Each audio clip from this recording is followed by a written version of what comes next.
سیدنا عثمان رضی اللہ عنہ کو کہا کہ آپ قریش سے جا کر یہ بات کریں کہ ہم عمرے کی نیت سے آئے ہیں تو ہمارے لیے راستے میں رکاوٹ کھڑی نہ کرو۔ سیدنا عثمان جو ہے یہ سفیر بن کر گئے، سفارتکار کی حیثیت سے۔ جب یہ مکہ مکرمہ پہنچے نا، ان کے سوانح اور حالات میں لکھا ہے کہ جب مکہ مکرمہ پہنچے تو جن لوگوں سے ان کے مذاکرات ہونے تھے، جب ان سے بات چیت کے لیے انہوں نے کہا کہ فلاں فلاں سے ملنا ہے، ان کے آگے جو نمائندگان تھے انہوں نے ان سے کہا کہ دیکھیں آپ بنو امیہ میں سے بڑے آدمی ہیں، آپ کا احترام ہمارے پاس ہے، لیکن یہ جو آپ کا انداز ہے یہ ٹھیک نہیں ہے۔ کیا طریقہ ٹھیک نہیں ہے؟ سب سے پہلی بات یہ ہے کہ آپ کا جو تہبند ہے یہ آدھی پنڈلی تک ہے، لہذا آپ اپنے تہبند کو نیچے کریں۔ یہ کیا فقیروں کا روپ بنایا ہوا ہے، ہیں سفیر آپ۔ اور دوسری بات یہ ہے کہ یہ آپ کام کر لیں پھر اس کے بعد آپ کی ملاقات ہوتی ہے۔ سیدنا عثمان رضی اللہ عنہ کے یہ جو الفاظ ہیں نا، یہ صحابہ کی تاریخ میں حضور سے محبت کے عکاس ہیں۔ سیدنا عثمان کہنے لگے یہ تو میرے محبوب پیغمبر کی سنت ہے،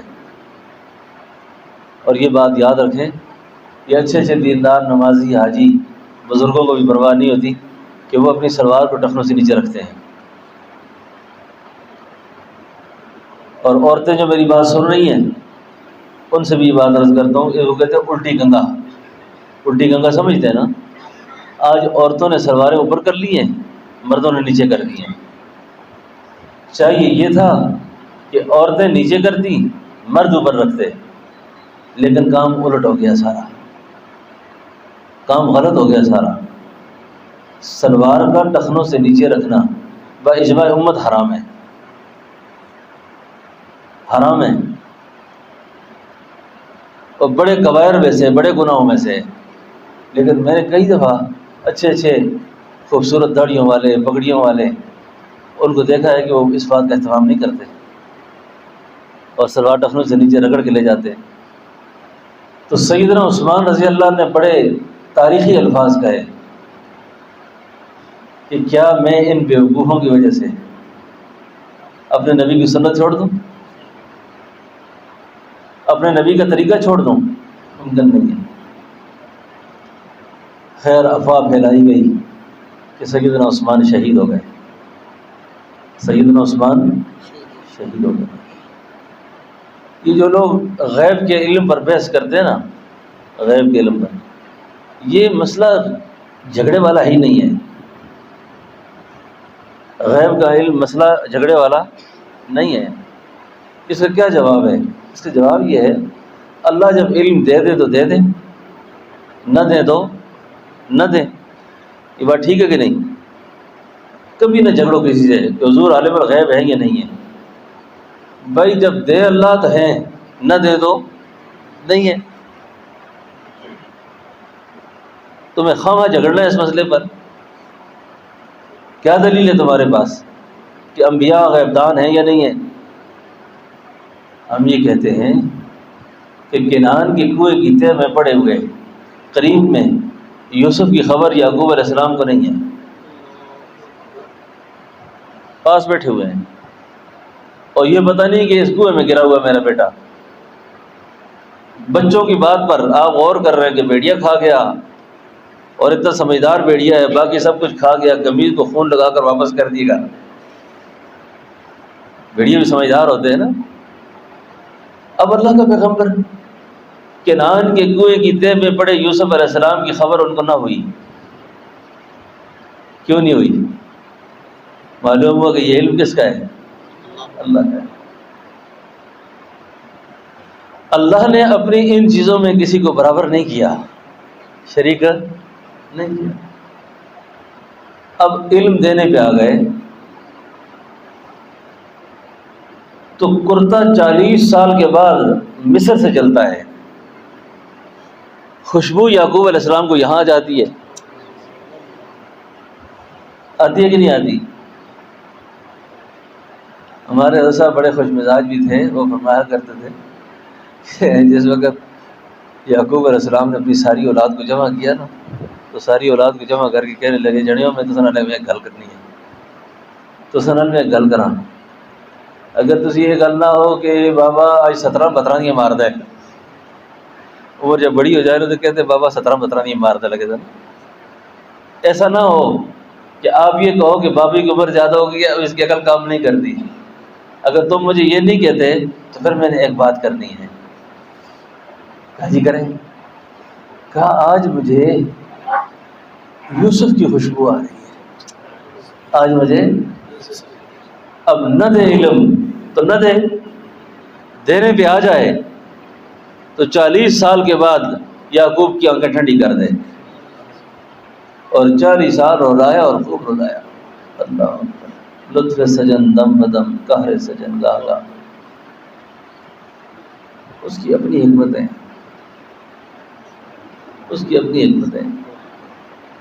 اللہ کہتے ہیں نا جس کو میری آزمائشوں پر صبر نہ آئے نا وہ اپنا خدا بدل لے، کوئی حدیث قدسی ہے یہ، جس کو میری آزمائشوں پر صبر اور مجھ پر اعتراض کرے، اور یہ میر صاحب سن رہے ہیں، میری آزمائشوں پر صبر نہ کرے، میری آزمائشوں پر صبر نہ کرے، یہ جس طرح گلے شکوے آج ہم کرتے ہیں نا، اور تم اس نہ کرتے تو ایسے ہو جاتا، تم نہ کرتے تو ایسے ہو جاتا، حدیث میں آتا ہے نا، تفصیلی بات ہے، آخری الفاظ اس حدیث کی یہ ہیں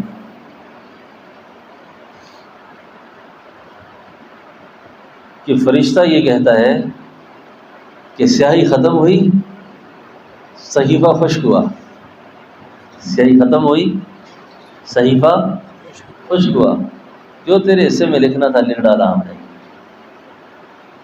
یہ ایسا یقین ہے، ایمان جس کو کہتے ہیں، بندے کے دل کو ٹھنڈا کر دیتا ہے۔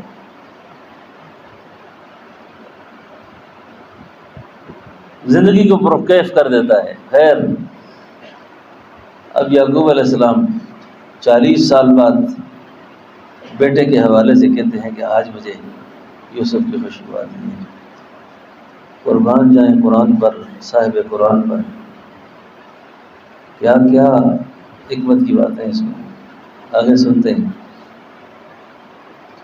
اب اللہ کے پیغمبر اس مسئلے پر بہت اچھی کتاب ہے، علماء کو پڑھنی چاہیے، ازالۃ الریب فی عقیدہ علم غیب،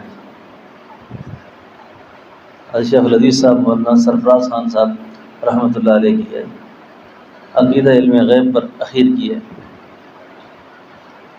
یہ جو گستاخ اور ایک دوسرے پہ الزام لگاتے ہیں نا، یہ ہو گیا وہ ہو گیا، بھائی سیدھی سیدھی بات ہے، علم کس کا ہے؟ نہ دے تو نہ دے۔ اب مجھے یہ بتائیں کہ رسول اللہ صلی اللہ علیہ وسلم کا مقام اللہ کے بعد سب سے بڑا ہے، خدا کے بعد اگر خدا کی خدائی میں کسی کی عظمت ہے، کسی کی بزرگی ہے، کسی کی بڑائی ہے، کسی کا مقام ہے تو وہ رسول اللہ کا ہے صلی اللہ علیہ وسلم۔ اب جب خبر آئی تو اس خبر کے سننے کے بعد آپ نے 1400 صحابہ سے فرمایا آؤ میرے ہاتھ پر عثمان کے قتل کا بدلہ لیے بغیر یہاں سے نہیں جائیں گے، آؤ میرے ہاتھ پر موت کی بیعت کرو، آؤ بیعت کرو کہ ہم یہاں سے واپس نہیں جائیں گے، عثمان کے قتل کا بدلہ لیں گے۔ حضرت عثمان قتل ہوئے۔ اب اتنی بڑی سکیم ہو رہی ہے یہاں پر، اتنا بڑا پروگرام چل رہا ہے، لیکن سیدنا عثمان تو زندہ ہے۔ معلوم یہ ہوا کہ اللہ نے اس وقت اپنے محبوب کا علم، اس لیے یہ کشف ہے نا، کشف ہو،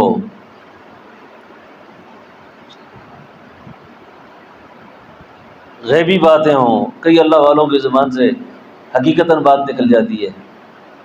یہ ان کی اپنی نہیں ہے، اپنی کوئی چیز بھی نہیں ہے. یہ سارے علوم کس کے ہیں؟ اللہ کے. ولی کی کرامت ہو، نبی کا معجزہ ہو، ولی کا کشف ہو، نبی کی گفتگو ہو، یہ ساری کی ساری چیزیں کس کی ہیں؟ اللہ کی. اب نہیں علم تو یہاں بیعت ہو رہی ہے. 1400 صحابہ جب بیعت کر رہے ہیں نا، 1400 صحابہ بیعت پہ بیعت ہو رہی ہے. اس کو بیعت عثمانی کہتے ہیں. اور سلوک کے مسائل میں اس بیعت کا ذکر آتا ہے کہ بیعت عثمانی کیا ہے. بیعت عثمانی یہ ہے کہ ارادت عقیدت کسی مرید کو غائب میں بھی شیخ سے ہو جائے اور وہ شیخ کو لکھے تو شیخ اس کی طرف سے بیعت کر سکتا ہے اس کو غائب میں. کیا ثبوت ہے کہ سیدنا عثمان کو بیعت کیا ہے؟ کیونکہ ان سے آگے مسائل نکلتے ہیں نا، مسئلوں میں مسئلے بنتے ہیں آگے.